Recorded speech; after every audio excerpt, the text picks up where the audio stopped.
qu'à récolter, à jouir, à bénéficier de ce que Dieu avait fait. Et notre premier jour aussi commence avec la résurrection de notre Seigneur lorsqu'il est sorti, bravant la mort, il est sorti vainqueur de la tombe. Il nous a introduits dans une journée de repos. Une journée où il a fait cesser les combats. Parce qu'à la croix, il s'est écrié, tout est accompli. Nous avons besoin de comprendre que nous devons nous confier dans ce qui a été fait. Et non dans ce que nous devons faire. Beaucoup de gens sont à la recherche de choses à faire. Que pouvons-nous faire pour? Que devons-nous faire pour? On a posé des questions à Pierre et compagnie. Que devrions-nous faire pour être sauvés? Pierre a dit, croyez en Jésus. Yes. C'est-à-dire, croyez dans le repos. Croyez dans l'œuvre qui a été faite. Croyez dans ce qui a été accompli. Et non pas allez faire. Pierre n'a pas dit allez faire.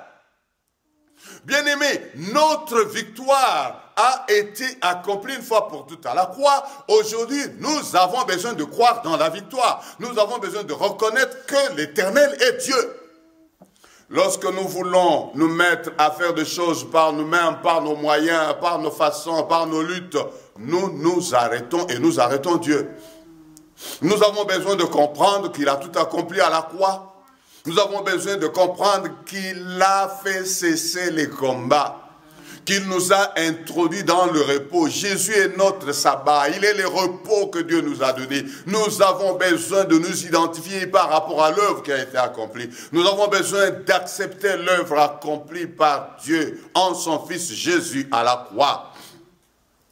Il ne nous demande pas de faire, il nous demande de vivre, de jouir. Nous devons jouir du repos. Nous devons entrer dans le repos. Nous devons accepter le repos. Beaucoup, hélas, sont dans la stratégie de faire. Bien-aimé, personne ne peut refaire la croix. Personne ne peut remonter ce chemin-là pour sa cause ou pour sa famille, pour quiconque. Nous sommes là parce que lui, il l'a fait. Et nous avons tout en lui, pleinement en lui. Lui qui est le chef de toute autorité, toute domination. C'est ce que disent les Écritures. Nous avons tout pleinement en lui, Jésus.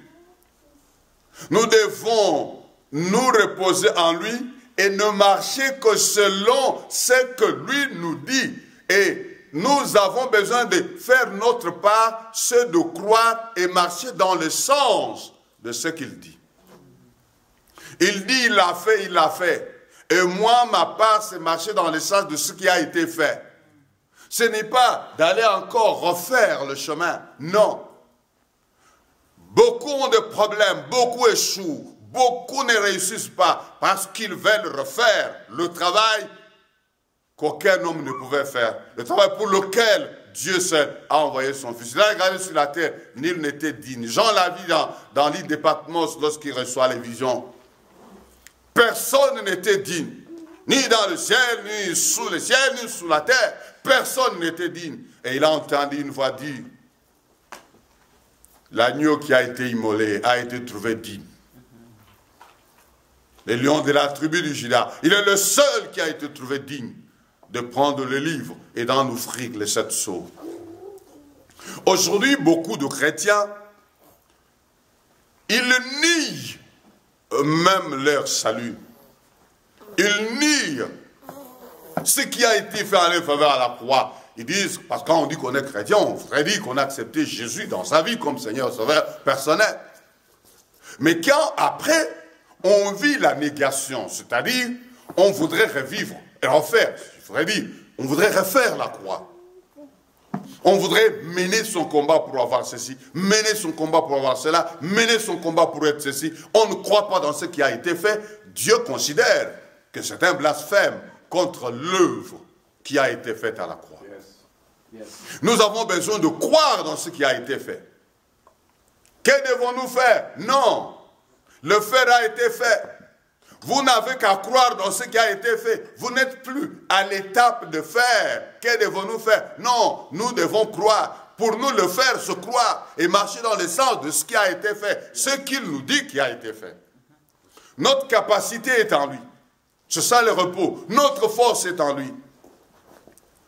Tout ce que nous devons être, notre bien est en lui. C'est dans lui que tout a été accompli.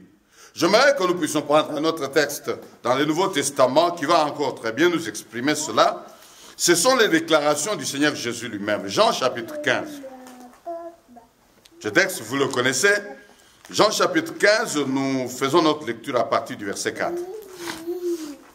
Jean 15, de 4, nous lisons « Demeurez en moi, et je demeurerai en vous. Comme le sarment ne peut de lui-même porter du fruit, s'il ne demeure attaché au cep, ainsi, vous ne le pouvez non plus si vous ne demeurez en moi. Je suis le cep, vous êtes les sarments, celui qui demeure en moi, et en qui je demeure, porte beaucoup de fruits.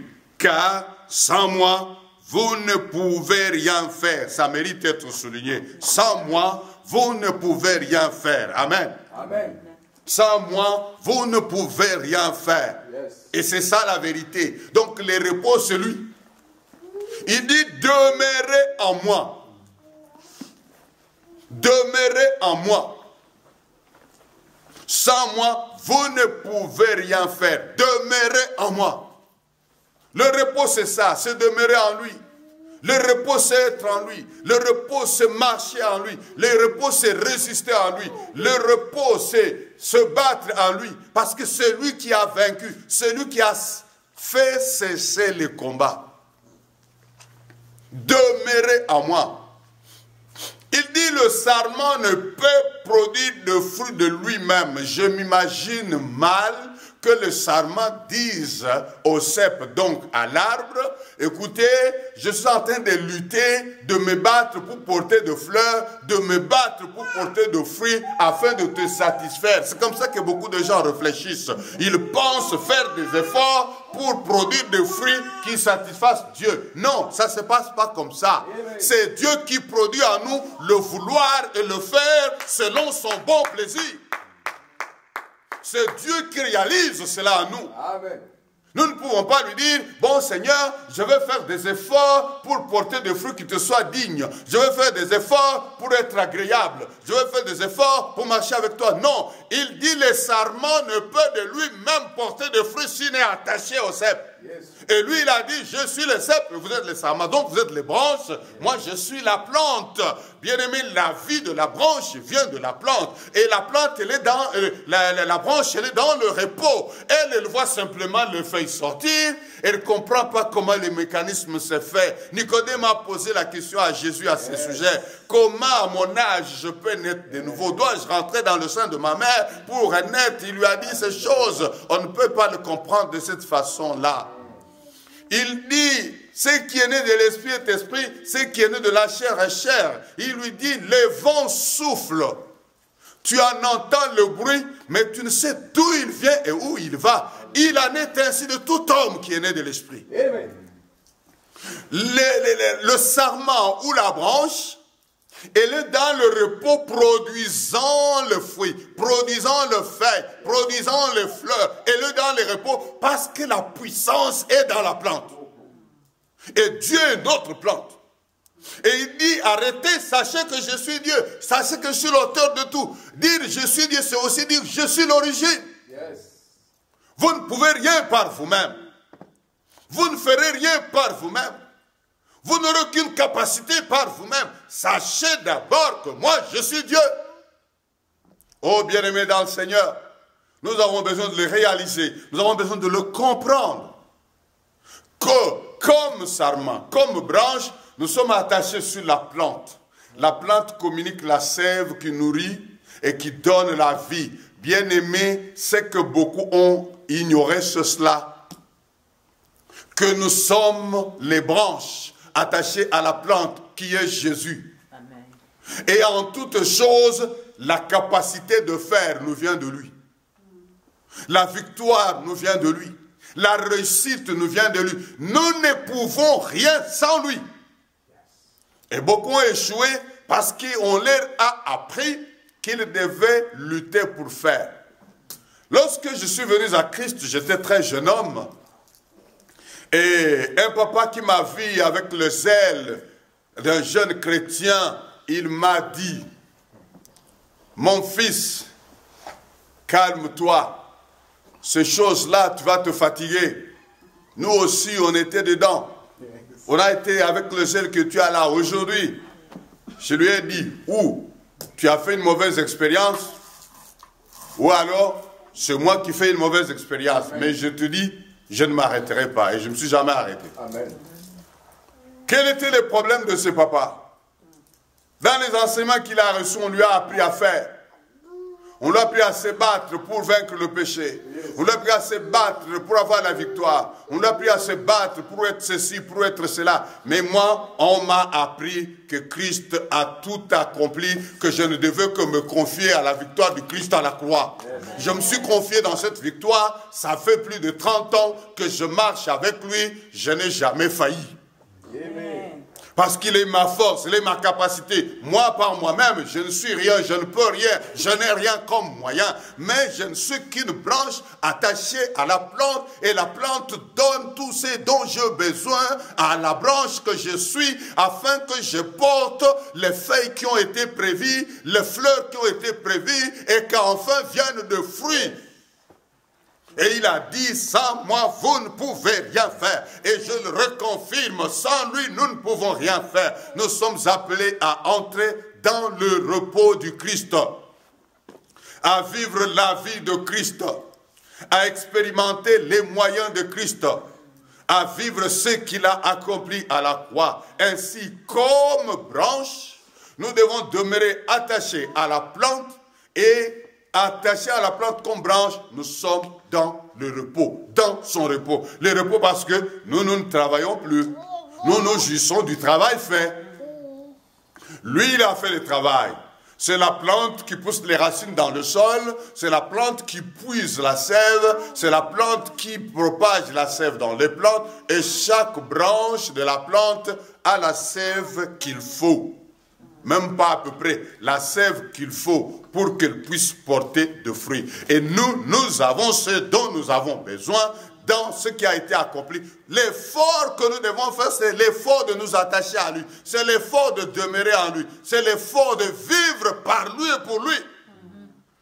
Ainsi, comme je l'ai cité tout à l'heure, il crée en nous le vouloir et le faire selon son bon plaisir. Amen.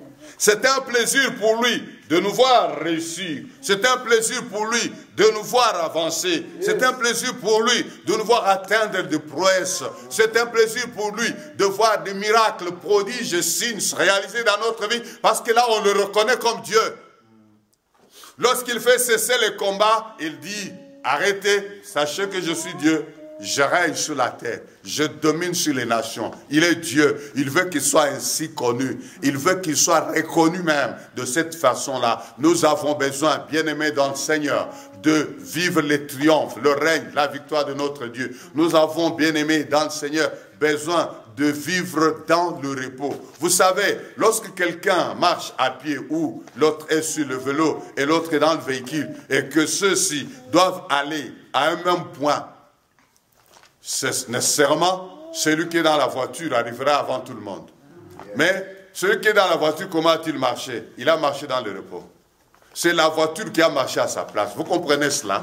Lui, il a dirigé seulement la voiture a marché et lui est arrivé. Donc, il a roulé dans le repos. Celui qui est sur le vélo, il a fourni l'effort. Il va arriver fatigué, essoufflé, il a transpiré. Celui qui est à pied, n'en parlons pas. Pourquoi il a fait l'effort? Nous sommes comme des personnes qui sont assises. La position que nous avons, que nous occupons en Dieu, c'est une position assise. Nous sommes assis dans le ciel. C'est ce que Paul dit. Il dit ça aux Éphésiens. Nous sommes assis. Il dit, nous sommes assis dans le ciel, avec Christ, au-dessus de toute autorité, de toute domination, de tout nom qui se peut nommer dans ce siècle, même dans le siècle à venir. Nous sommes dans la position assise. Nous ne sommes pas debout. Nous sommes dans la position du repos. Nous sommes dans le repos en lui. Nous régnons en lui. Nous triomphons en lui.